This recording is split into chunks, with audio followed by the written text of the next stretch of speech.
Started. Okay, folks. Well, thanks very much for joining us both in person and online. I think we'll get started. So this is an introductory workshop for the uRSAW 2025 storytelling competition. This is a competition that we started up last year and went really well. So we're expanding it a little bit this year and running it again. Running a little bit earlier in the year so that students have a chance to sort of capture some of their research over the summer as they go and go from there. So let's see. I do want to start with a land acknowledgement. As you sort of develop as researchers on Treaty 6, I'd encourage you to engage respectfully with traditional knowledge systems and knowledge keepers across Treaty 6 territory. And as you seek new knowledge, to do so with two eyes seeing on a path to reconciliation.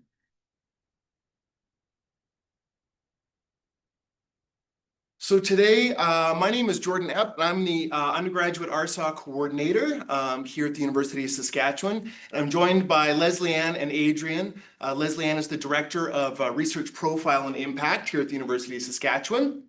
And Adrian is the Director of USask Media Production. So today we're going to talk a little bit about what is the uRSAW storytelling competition, how does it work?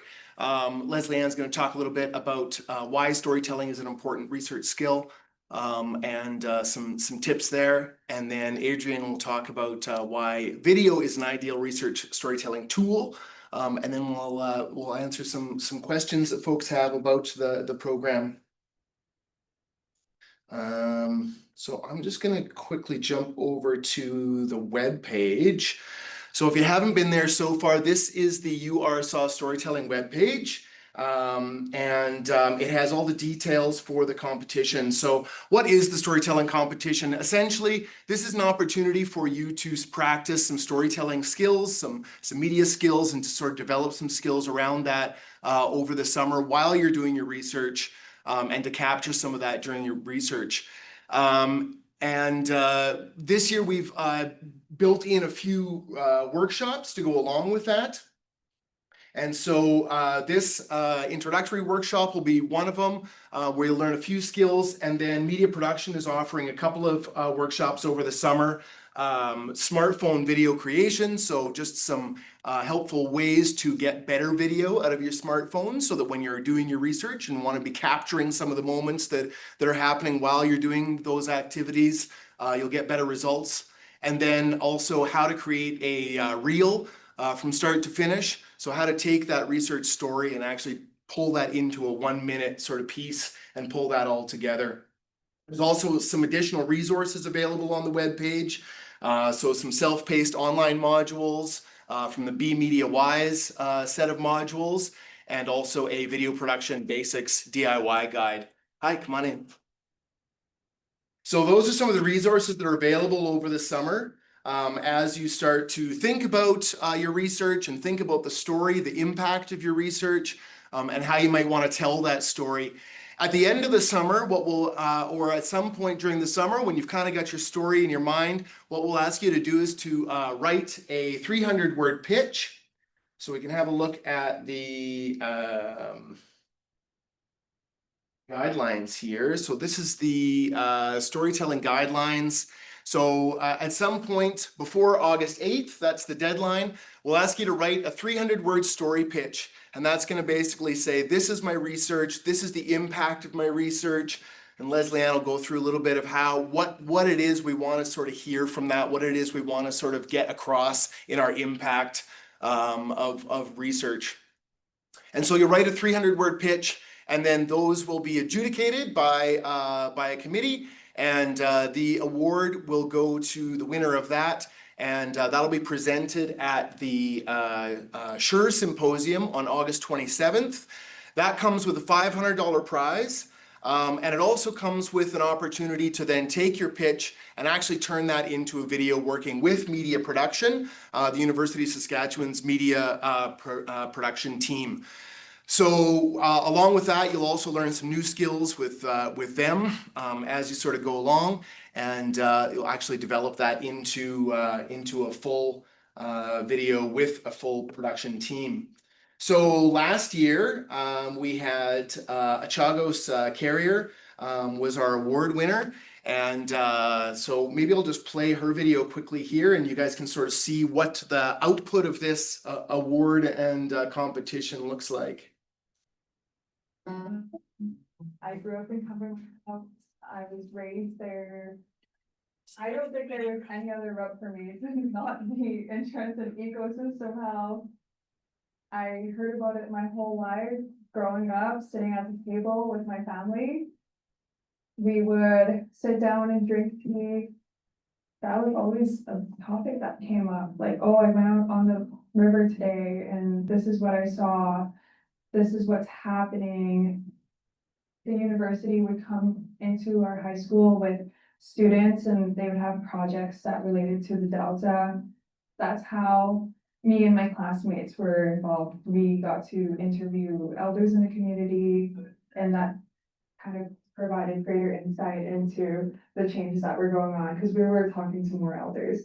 I think a lot of students probably don't realize how much of an aptitude that they might have for research until they get their first taste of it. Achagos first got involved in research in a way when she was in high school.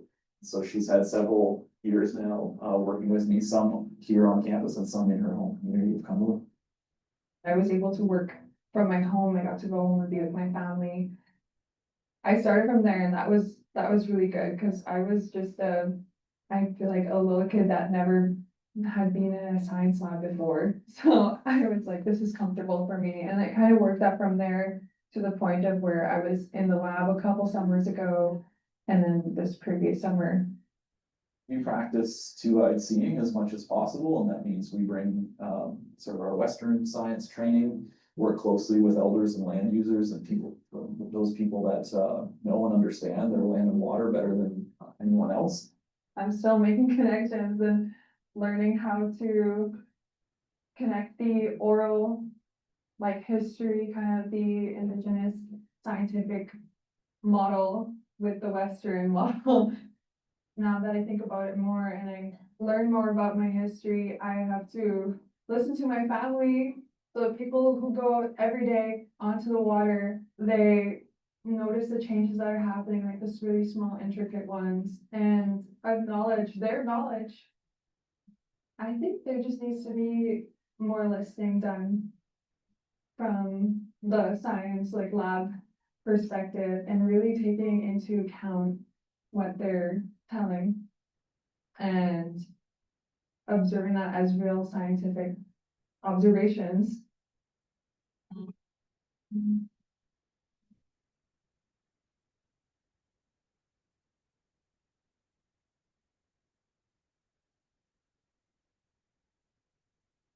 That was the video that got produced, and then beyond that, Achagos had an opportunity to do a story with research profile and impact, and so that story was just published this week on USask News, and so that had another impact. But you can see sort of the impact that that having won this competition sort of had on Achagos. So this was shared across USask channels, across USask research channels, across USask undergraduate research channels.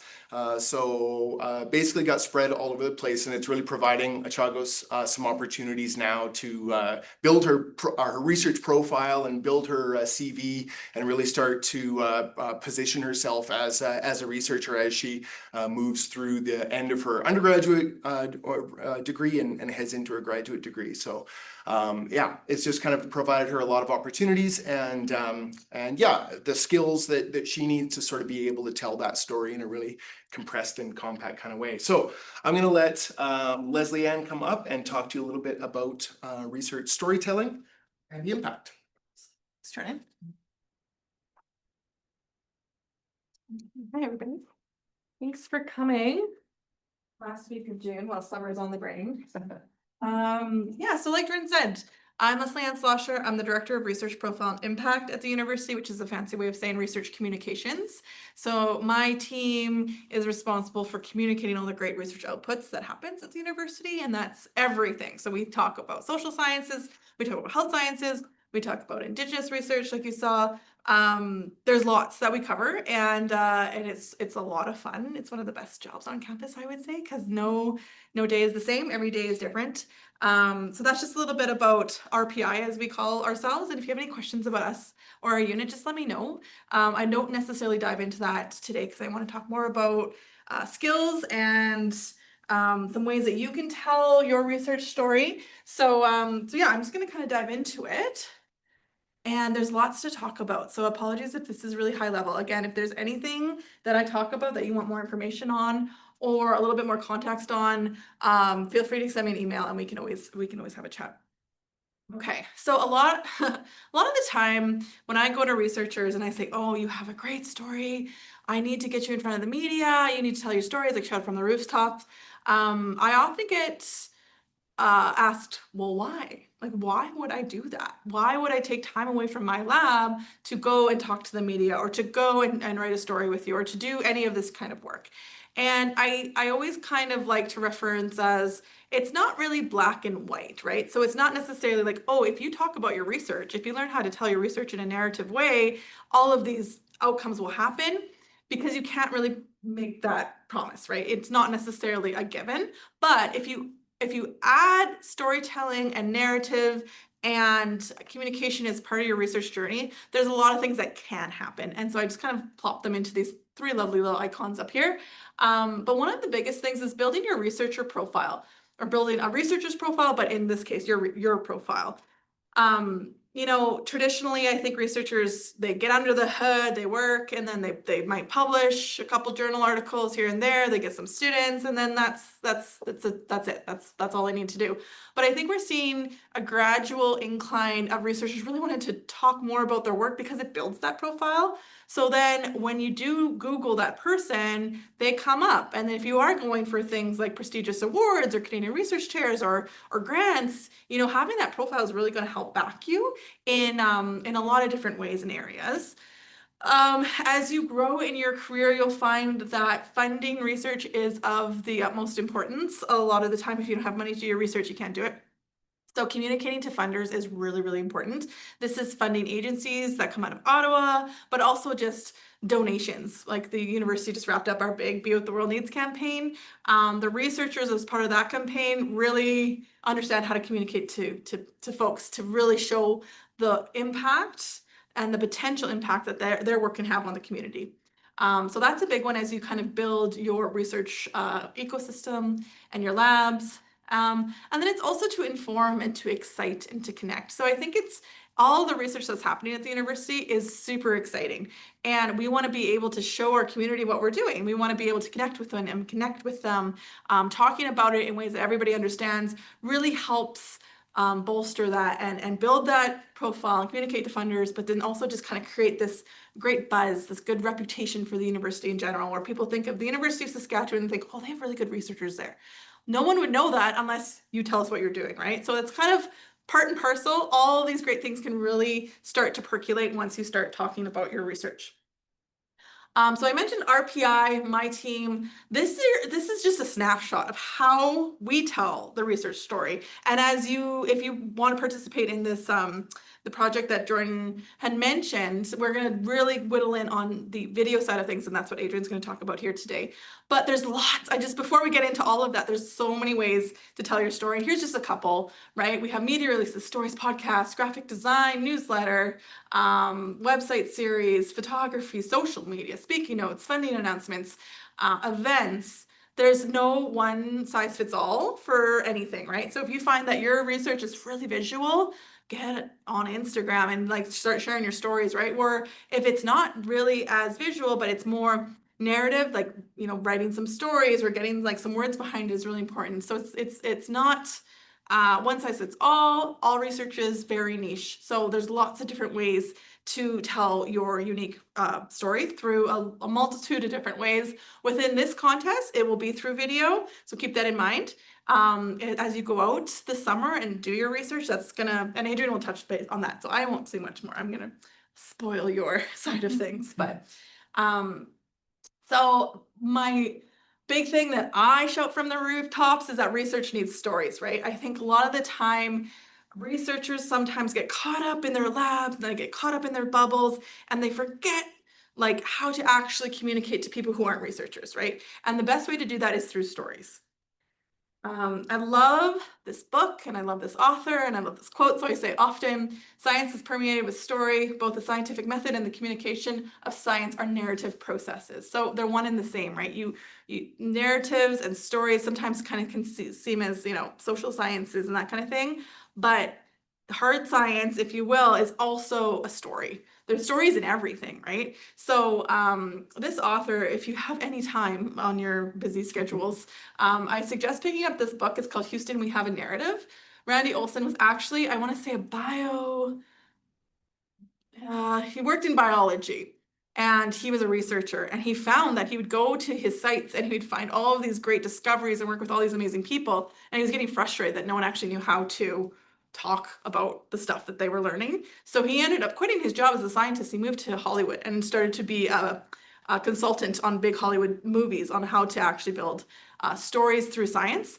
And he has a great book, and it actually goes through ways and how to do this. So it's like kind of a take-home tips and tricks on how to actually explain your research within the science community. So it's really good. I won't dive too much more into it, but if you're interested, great read. He says turning the complex into the simple and digestible is important. That's the biggest thing, right? But it's not easy. So I acknowledge that it's not easy to do this. We have so much research at the university, and it's big, it's massive. And in order to kind of get it into that simple form, it takes some time, it takes some learnings, and that's why you're here today. So first step, check, good job. So what makes a story a story? We talk about kind of like newsworthiness sometimes in my shop, like, a researcher will come to us and be like, hey, is this a story? And sometimes we have to really put our like journalistic caps on and say yes or no, right? So what a story usually is a unique part of a thing. So something that's happening within your research, the bigger research project, something unique within it. We like to call that the hook sometimes. How the thing affects the public. So this is pretty big, right?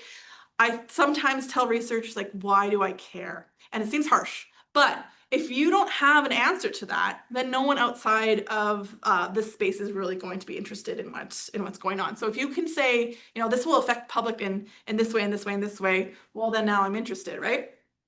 Photos and or video, either provided or possible. So this is why we're here, right? I think videos and photos is part of the story. And I think sometimes researchers come to me and they say, oh, this great thing happened. And I was at the experimental lakes and we discovered all this stuff. And I'm like, oh my gosh, like, did you take a picture?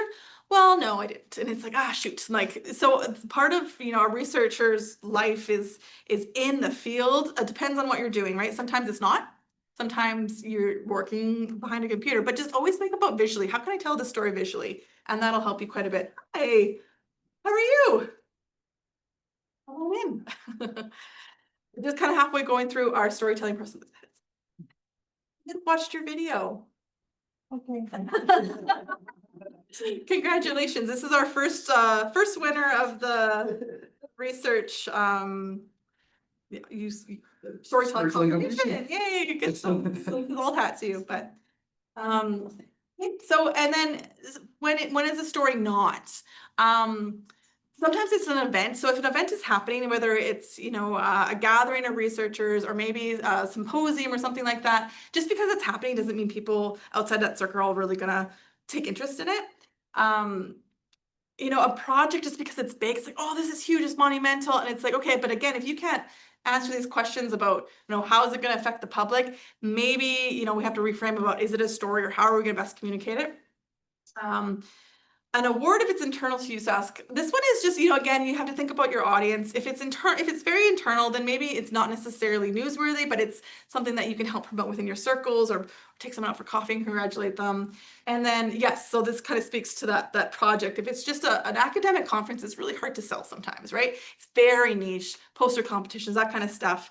So is that like trying to pull the news out of those types of things? If you can answer the questions in the left-hand column, then you're set.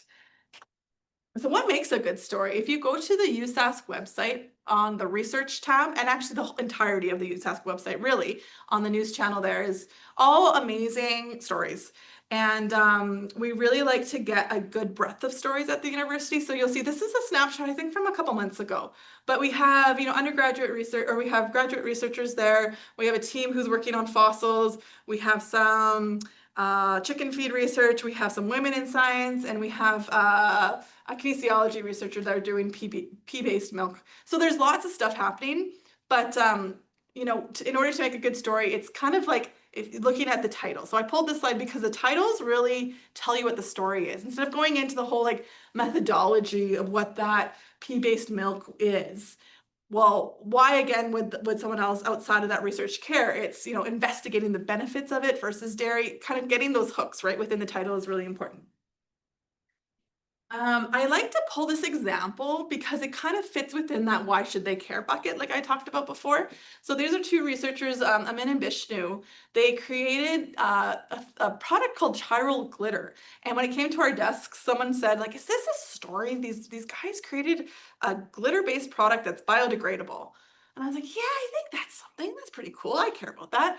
And so anyways, we ended up chatting with them, and they were so like good at explaining why we needed this, what they're doing, the importance of stuff like this as we go into more of a green-based future, thinking about climate change, mitigating that plastic pollution, that kind of thing. So we really got a lot of interest in this story.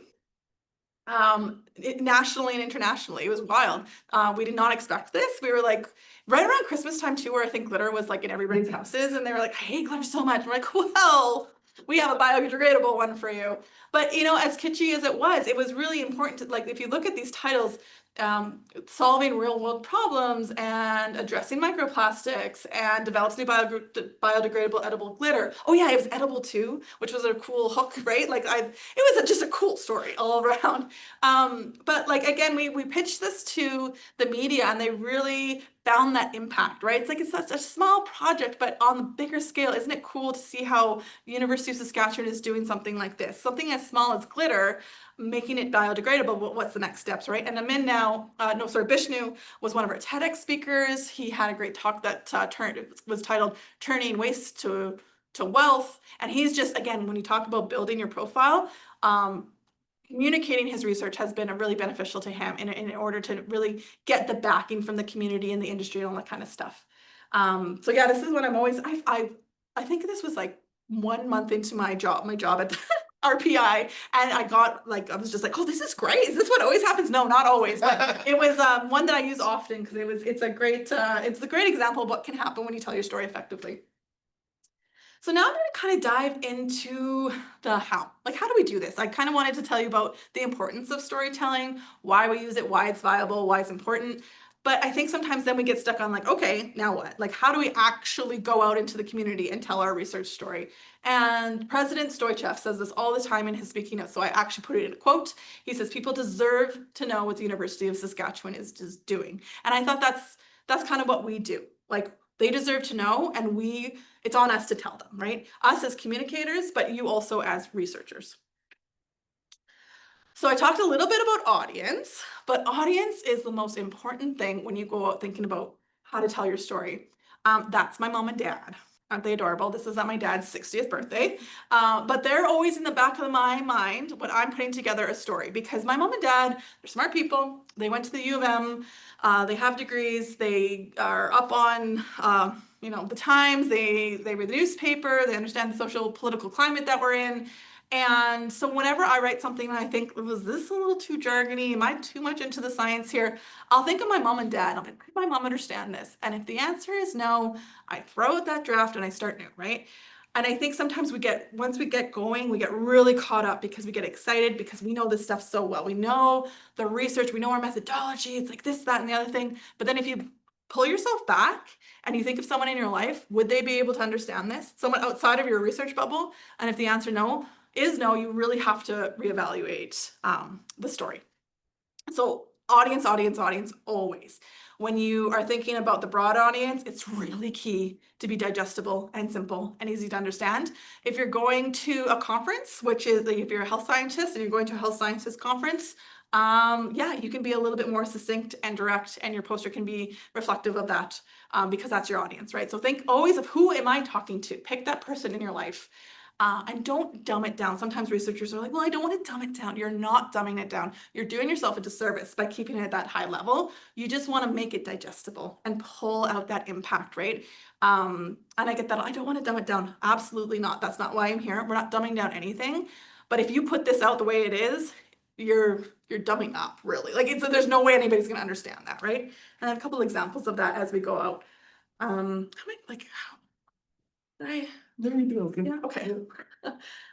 So the Lego analogy is one that I like to use because it really explains the research method, right? They're very simple, they're shapes and colors, and they represent different elements of the story. So does anybody else have I have kids, so I have this big Lego bin just sitting there, and it doesn't really mean much until you actually build a story out of it. And that's kind of like research. Like Lego, we need them to kind of fit together in order to explain that story. So we start with our data. It's all over the place. And then once we get it sorted, we can kind of start to see the picture when it's arranged visually, presented visually. Yeah, it looks good. It makes a lot of sense. But, it shouldn't have to stop there. When you explain it with a story, oh, I'm going to remember that house versus those columns, right? When I walk away, that house had a blue roof and it had a red door and it had a pretty tree. Like it's going to stick in your mind a lot more than just the columns. Well, plain language is really important. So I've talked about the why or the how in the audience, but plain language, it's easier said than done. But there's statistics on why you got to do that. Non-experts, non-academics get most of their science information from the mass media. Mass media has actual scientific journalists who are good at this. This is their job, right? And it's in your best interest to do this. You're going to get cited more. There's some stats that say 73% more of articles in the New York Times get more pickup than they do within journal articles, right? So again, if it's in your best interest to build that profile research or your profile as a researcher, communicate to funders, get that excitement. It's plain language is the way to do it. And narratives are a good way to approach plain language because people are more likely to remember stories than they are facts. Very similar to the Lego, right? I'm not going to remember that chaos that was, or even the nice little rows of data. I'm going to remember the house. So when you walk away from a dinner party, are you going to remember someone spitting out data at you, or are you going to remember the story that they told? It's often the story, and there's research behind that too, and I should probably cite it, but that's where I pulled it from. I think complex ideas can sometimes be intimidating, right? And it's our job as researchers to make it approachable. And there's some researchers that do it so well. It's like, oh, this is the bigger context. This is the why. This is the impact. This is why I'm doing it. They start there.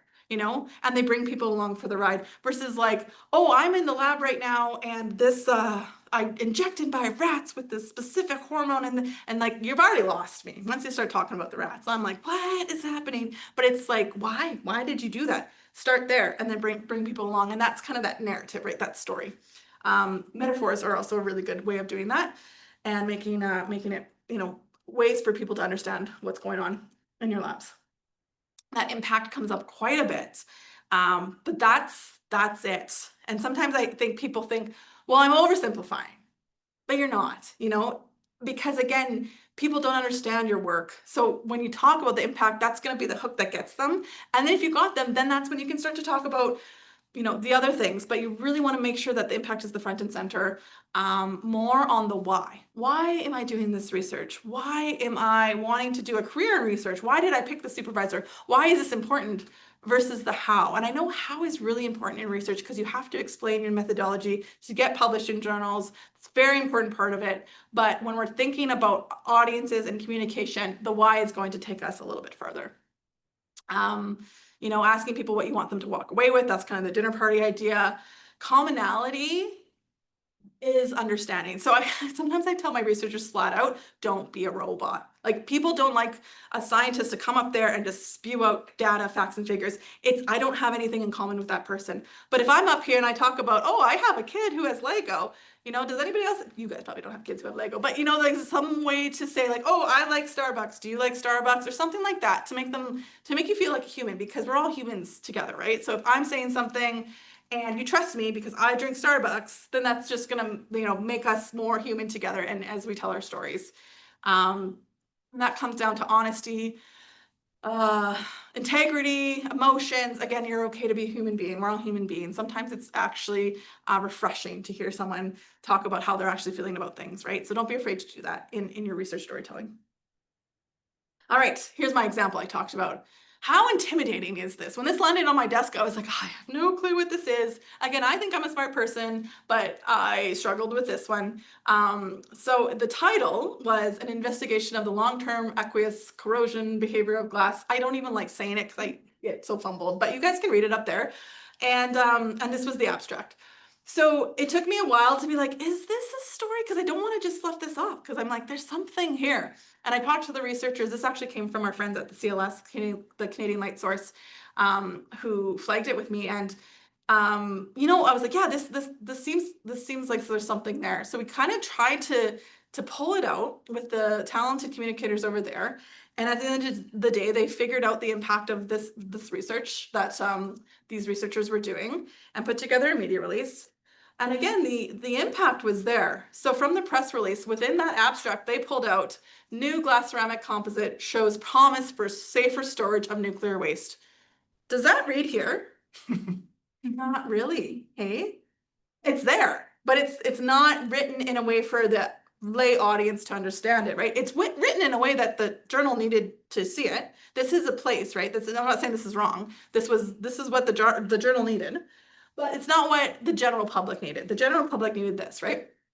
USask researchers find composite resistance corrosion as well as current industry standards and holds more waste. I think that there's maybe a spelling error in there. Sorry about that. But anyways, they put out this release, and instantly we found these niche publications were really interested in this, and they pulled out their news from the media release. Used words like pioneering a breakthrough, safer and more efficient storage solutions for nuclear waste, innovative, promising. Those are the type of words that really get someone like, oh, this is interesting. Again, USask is doing what? They're like figuring out how to store nuclear waste. That's cool. That's really, really cool stuff, right? That's the impact. Not necessarily found in the abstract, but that's what we want to pull out. All right, I take this from like you know, this is, I think, from like a 3MT perspective, or just, you know, more and more there's competitions now where you have to talk about your research in 3 minutes and you're like, oh my gosh. Kind of along the lines of this competition, you only have 300 words to kind of write what your research is and how you would see it as a video. So what are ways to do this? It's not a lot of time, not a lot of space, right? So, you know, breaking down the statements is the first thing you want to do. And then it goes back to being kind of emotionally connected to the story, bringing yourself into it, I think goes a long way. Personal motivation, anecdote, helps kind of pop, you know, again, I can see this person, they're a human being. I trust them. I think that they're going to do great things. That's a cool thing to do sometimes within this space. And there is a space for facts, right? Like I said, you know, I used a couple of percentages in here. 73% New York Times articles are given more, whatever that stat was, but they're important. And so there are places where, you know, those types of statistics go a long way to make people think about, oh, this is a quite high factor compared to another one, and a good way to kind of like solidify minute details. So watching your jargon is also really a huge part of that plain language. We don't even know it sometimes when we're so embedded in something, it flows off the tongue, right? So if you're in your lab for 4 years, you're talking to people who are talking the same language as you, you don't even catch yourself sometimes, right? You just really start talking in the second language. But here are just a couple examples of it. the word novel is such a research specific way of saying new. And I tell people that and they're like, no, like novel is not yet. No, you gotta say new. Like novel is a book to most people, right? So, and there's just a couple there like hypothesis. Again, it seems so common nature for us, but you know, it's like, it's a research question, right? So someone might not be familiar with hypothesis. I learned about it in grade 6 back in the day, but I haven't really thought about it until now. Research question kind of summarizes that more succinctly. Same goes with like model, chronic, parameter, positive, negative. That one, yeah, it stumps people, right? Because it's the flip. So, you know, saying test indicates the presence or absence of really helps with that.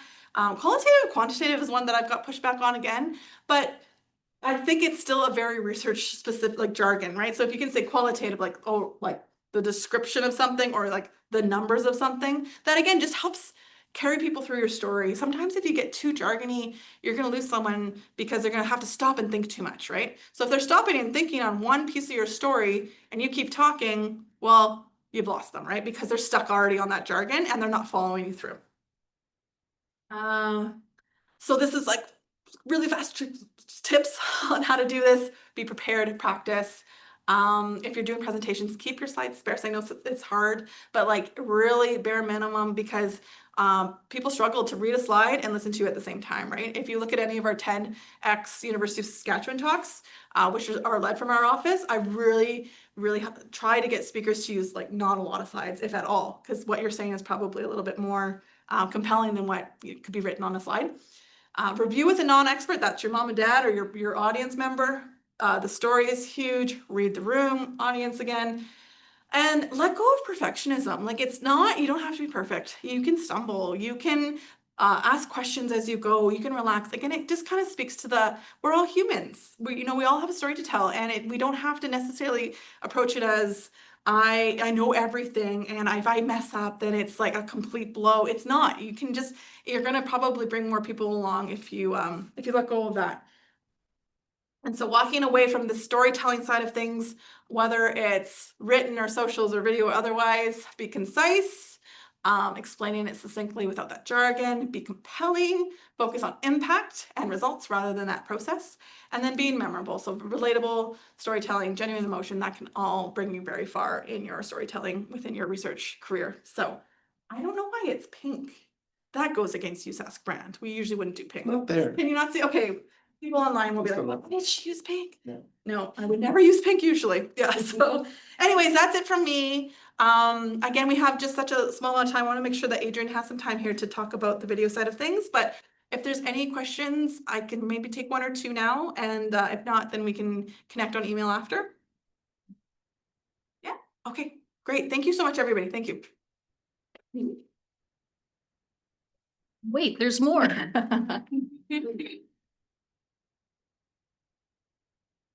Just the arrows there, I think. Oh, other way. This way? Yeah, sure.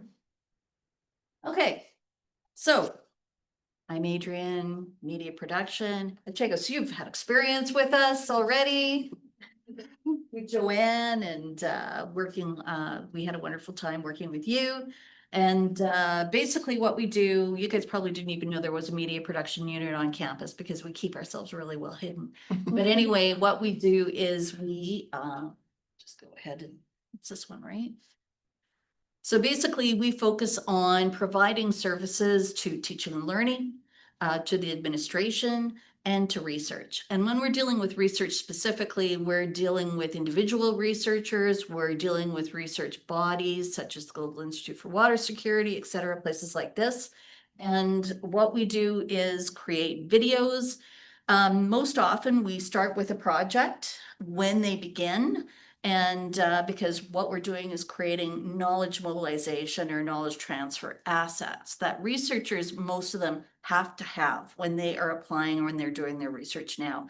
These research bodies are becoming very interested in providing funding to researchers who are willing to actually create those knowledge assets to share with a broad variety of audiences.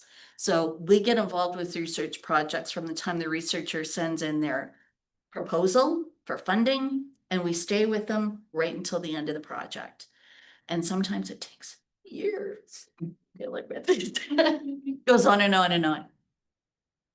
So anyway, as we said, these are our areas of specialization, media development, which is basically working with our clients, as we call them, to develop their content. So we work as advisors, we work hand in hand with them in sort of the approaches that they want to take to tell that story. And then the media capture is the fun part. That's when we go out and actually shoot it. That's fun, but it's also the smallest piece of the production process.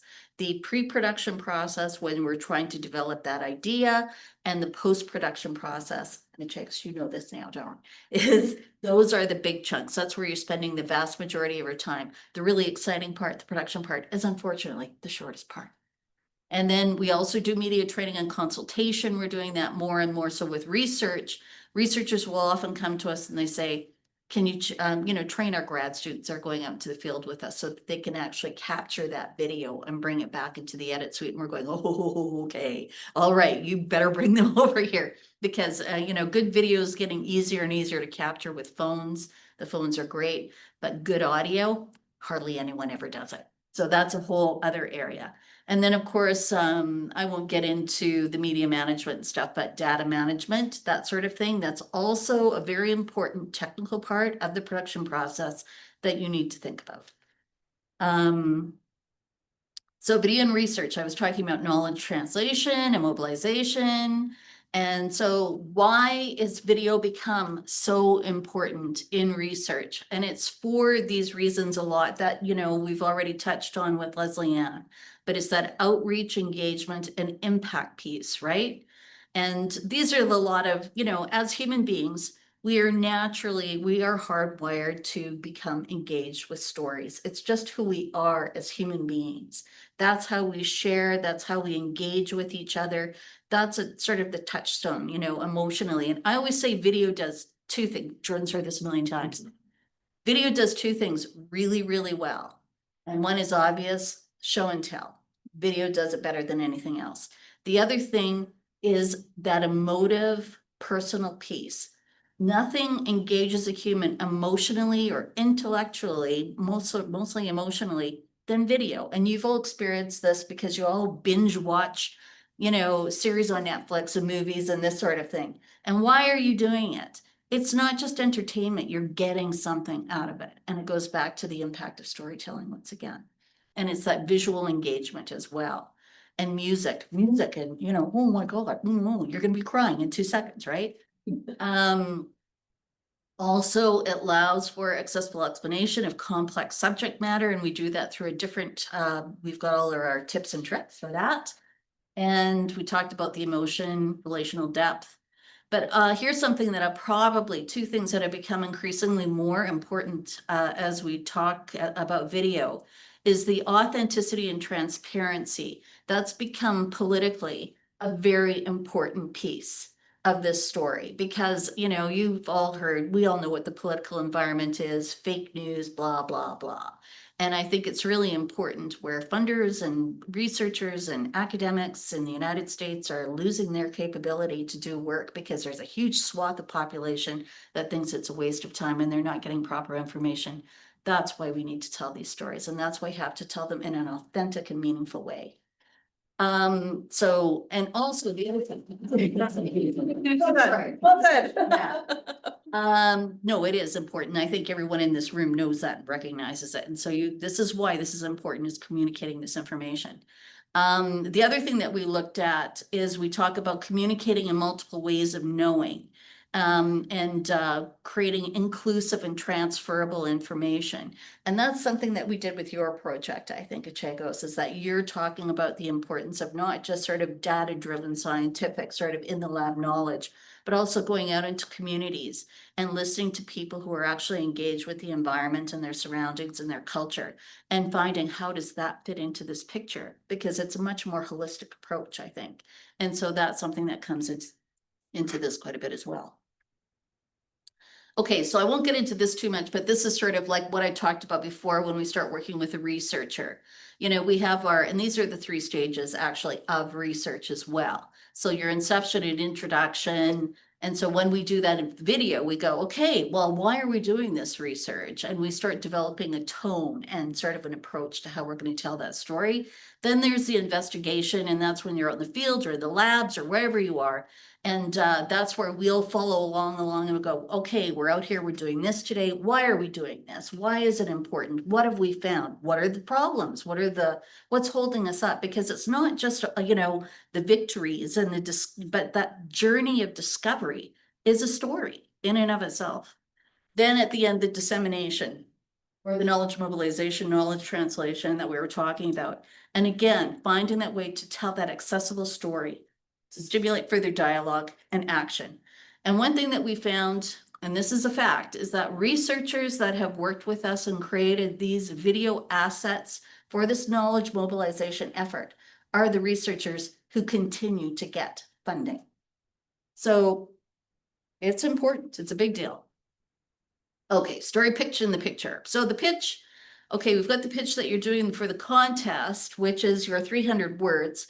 So the way that I usually do this and what we train our producers to do and they learn sort of like is we don't always do like the pitch and the outline and the synopsis type of thing. It depends on your subject matter. But basically, these are the things that we think about when we start tackling a subject with a researcher. Whose story is it? And that's the POV. Whose perspective are we going to tell this story by? Like Chagos, you told the story from your personal perspective and how you engage with the research and with your community. And that was engaging in and of itself. It made it a personal and meaningful story. What is the problem? Why are you engaging in this research? Why is that important to you? And then you can sort of touch on, okay, how are we going to tackle this? What's our approach or our navigation going to be for this? But then you also have to think about who am I going to talk to in the body of my research? And the most important thing out of all of this, and I should probably put this at the very beginning, is what do you want your audience to know? That's a really important question to think about right from the get-go. Who am I talking to and what do I want them to know? If we're going to boil it down into the simplest questions, those are what they would be. Then the outline. This is when you take the next step with your project. Okay, now you've won. I've got the money. I've got the prize. So now I have to sit down and create an outline. It could be an outline, or what it could be is if you're a visual thinker like I am, maybe it's a storyboard, or if you're really lazy like me, I just picture it in my head. And that's the way it works for me. But everybody's got their own process, their own workflow, their own methodology for approaching. Like sometimes I compare doing a video to basically it's like writing a paper. Same sort of thing. You know what your subject is, or you do your research to determine what your subject is going to be. You write your thesis, sometimes you go back and you rewrite it 4 or 5 times, right? And then you break down the body of it, which is the who, what, when, where, and why, and then you come to, okay, how do I synthesize this information at the end? And how do I answer my thesis question in a comprehensive conclusion? So it's the same sort of process, only you're doing it visually, but same method of thinking. Treatments, again, this is something that probably you do with a longer form video. But what the treatment is good for is that you start thinking about, am I going to have narration driving this forward? Is it going to be interviews that are driving the story forward? Do I need to get some stock footage to show some unique areas that I can't access? Who am I going to talk to? Who do I need to interview? Are there stock photos I can get my hands on to help tell this story? You start thinking about the pieces that you can get your hands on and what you might be missing. This is the part of the process that media production will sort of, if you're the winner of the competition, that's the sort of the piece that they'll help sort of work through and work with you on and sort of develop alongside of you. So that's kind of you can and cannot do. Yeah, but that's kind of the exciting part is how it's just sort of seeing all those pieces come together with them through a couple of meetings. So, sorry, I'm speeding through this. They're going to be able to look at the slides, right? Yeah, we'll send the slides out. Yeah, so the treatment could be, again, you could start writing a script, you could start writing an outline, or you could draw out a storyboard. And if you need things like that, we have those resources. Okay, storytelling approaches. So this is when we really start getting into the weeds, but this is a very, very important piece of this. So I have a bunch of videos that we probably won't have time to look at that sort of demonstrate some of these approaches. But if you get your hands on the PowerPoint, you can go and click onto them and look at them as visual examples, because that's what we do. That's our thing. But anyway, animation, we use animation a lot for creating stories or demonstrating complex problems, or, like. Things that you can't easily shoot, like things that are happening inside the synchrotron, right? It's hard to. Yeah. We've got to kind of draw it out. Actually, we do have an animation of how the synchrotron works. But anyway, there is that. And there's a lot of economical ways to go about animation. The whiteboard stuff is far more complex than you think it is. But stop action, animated GIFs are something that we do a lot, and those work really well. Visualized experiments, and that's exactly what you think it is. I'm going to direct you, if you're in the sciences and you're talking about something related to processes that happen in a lab, I would recommend that you look at JOVE. It's the Journal of Visualized Experiments, and it is a really fascinating, it started out as a journal, but it's online. I think it's just jove.com. And you might have to subscribe, or you might have to join and put a membership to sort of do a deep dive in there. But if you're really geeking out in the lab, this is the place for you. You're going to find some amazing things on there. But it is really interesting. Have you ever looked at it, Leslie? I have, yeah. Yeah, And your it's, recommendation. yeah, we've done a couple of videos and submitted them to Jove in the past. And but yeah, it is yeah, if it's lab related, the work that you're doing, I would definitely say take a look at this, because it's a really good way of telling the story of that research that you're doing in the lab. Because otherwise you're thinking, what do I do? It's lab related. Oh my God. Like, what, if I have to see another shot of people pipetting, I don't know what I'll do. Anyway, then we have demonstration, educational, which is basically the show and tell type of stuff. So now we get into sort of some different things like the storytelling and artistic and interpretive type of things. And we actually do more of this than you think. There's a lot of it, and especially when we're doing projects that are related to social sciences. And we're telling the story of people, and we're telling the story of and also we do research in the fine arts as well. That's another area we've done research in. And again, this is another way of sort of like touching upon what can be really sort of abstract or unusual ideas, is that there's more than one way to do it. And I do have a couple of examples, as I mentioned in here. And then there's the good old fashioned photo, voice, or PowerPoint narrative. And that can still be very effective if you can find ways of doing it in an engaging manner. Then there's the documentary style, of course, which is exactly what you would think it is, a little mini documentary where I have to tell you, like, I used to work at a TV station in Winnipeg, and I worked with this really amazing guy who was one of our videographers, and we had a series called For Art's Sake. And he used to come up with the most interesting ways of demonstrating interesting ideas. I remember he wanted to do a little mini doc on the commodification of art. And so what he did was he took, he went out on the street, had somebody else shoot, and had one of the reporters, and they did it in a Woody Allen style, where they're walking down the street in Portage in Winnipeg, and they're talking about this really abstract sort of like art, selling it, why, who buys it, what's their motivation, and this really, it was just like something out of a Woody Allen movie. And then he did another one where it was when they released the Freedom of Information Act, and it was in 1984. So he wanted to draw a parallel between the book 1984 and the release of the Freedom of Information Act 1984. And so that case, we had sort of interviews with people who were talking about it, but then he did a series of black and white photos of me and one of my friends, as we were Winston and Julia. And, I still have the photos of me lying on the floor after being beaten by the thought police. It was just sort of like, use your imagination.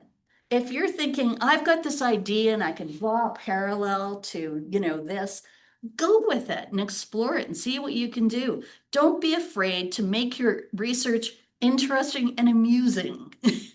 I always say that fun is is the real F word at the university, you know, because you just don't do that, you know, but yes, you can. You can have a sense of humor and talk about your research in a way that's different and unusual.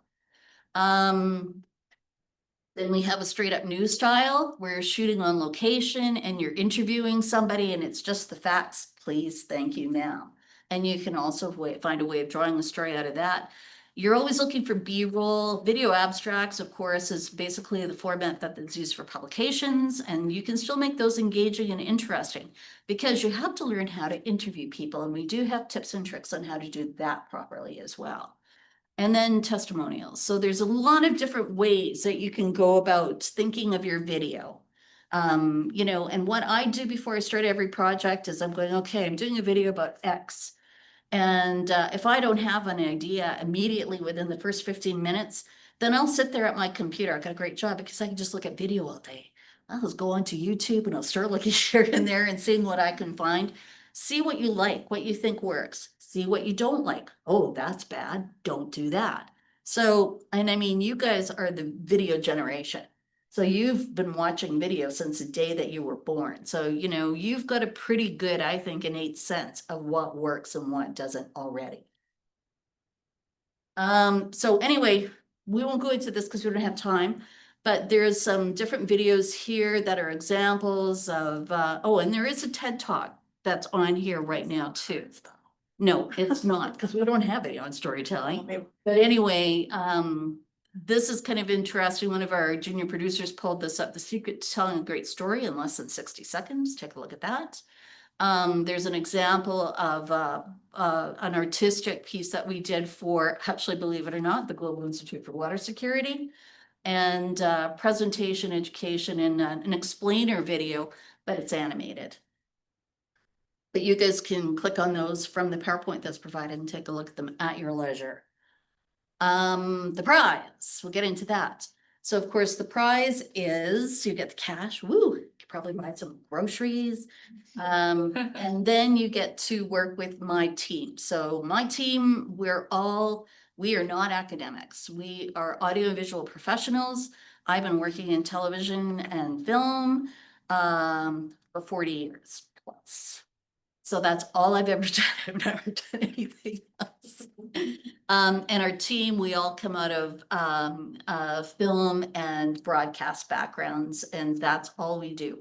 We're video people, period, end of story.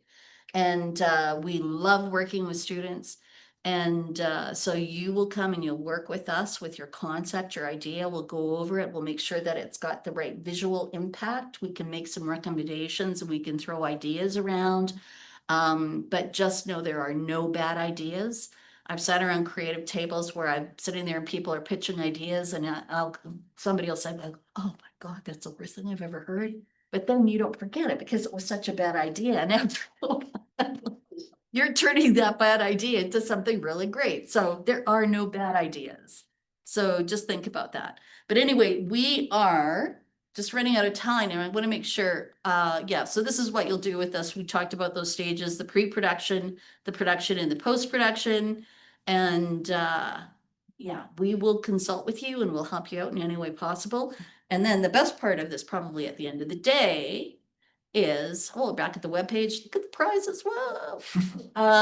But the thing that's great too, that I think works out really nicely is we talked about, you know, there'll be a comms plan that will be developed for the distribution of your video. So it will get out there, people will see it, you'll get feedback, good, bad, ugly, whatever, you know, but it's a learning experience. And as you move into your careers as academics or researchers, this is going to be a tool you're going to need. So. And runners up get the headshot, which is huge too, to put on your CVs and your LinkedIn profiles. That's right, right. Yeah, so I didn't mention that before. So main prize, like we say, $500 and a chance to work with media production and get your story sort of spread out through a communications plan. The top 5 runners up will have an opportunity to take the skills that you learned in the workshops throughout the summer. The workshops that media production is going to be putting on about shooting better video. So hopefully you guys will sort of be shooting some video over the summer as you're doing your research and collecting some content and thinking about that story as you sort of put that together. The top 5 runners up will also have an opportunity to put together their own Instagram reel, which is again is one of the prizes. And those Instagram reels will be showcased on USask channels. And so at least then you won't have the chance necessarily to work directly with media production other than the workshops that they're providing to produce those. But we will come help you sort of get those out to an audience that'll see those and onto the USask channels and onto the research channels and undergraduate research channels and sort of spread around and sort of seen. So some opportunities there. We're pretty much out of time, but I do want to just give a chance for anybody to ask any questions. If you have questions, website is there, email is there, if you need those. Are there any questions in the room or online? No questions? How many of you have actually shot video before? None of you? Have you ever tried just shooting something like with your iPhone or your, you know, that sort of thing? And okay. They made us do a little bit of it in like high school and stuff. We had a class where we did some video making. It was fun. Yeah, it was cool. Yeah. It is work. I have to tell you, it's not just. Yeah, it takes time to do well. Yeah, it takes time to do well, but you know, certainly it's also, it's a lot of fun too. Favorite way to tell a story. Okay. Well, if there's no other questions, I will close it there and encourage you all to think about this over the next few weeks and months. And like I say, the deadline is August 8th to get your proposals in. And you can just go to the website. There's a form that you'll fill out for that. Make sure you're getting your supervisor's approval on this before you put them in. Yeah, that's it. something we forgot to talk about too, is that there are ethics involved with this too. So make sure, yeah, there are a number of different things that you do have to think about, whether or not there's any confidentiality issues, that sort of things. Discuss it with your supervisor and see what they think. But yeah, we'd love to see proposals from everybody. Yeah. When you submit your proposal, are you also attaching videos you've taken? Or No. No, just the pitch. So the adjudication process is just on the 300 word pitch. And then in that pitch, you'll see in the guidelines, we ask for a little bit of a visual sort of concept from you to sort of say how you sort of picture this being created into a video. So how do you sort of picture this? Like I see this with interviews and with some footage from the lab and maybe a little animation here and those kind of things. So it'll be adjudicated just on that pitch. And then from there, we'll move forward. And then that footage you've collected, if you're the winner, will certainly be useful. Chagos can tell you would be great to get some footage over the summer. We sent Chagos back to a home over the February break and made her go out and shoot a bunch of footage while she was there, and that turned out really well for that particular story. But we can be kind of hard up for some footage if we don't collect it over the summer. So definitely encourage you guys to talk to your supervisors and make sure it's okay that you're shooting some stuff in the lab or wherever it is you're working, or in an art studio or out in the field or wherever it is you are this summer. And yeah, be collecting some footage for that for sure. Make sure you take the workshop that we do about shooting with your iPhone, because we can give you a lot of really important Some really good tips. that will make it a lot easier and not as daunting. Just turn your phone like this. Yeah. Don't feel like- What's all up? Little things. Any other questions? Okay, awesome. Thanks for coming, everybody. Thank you.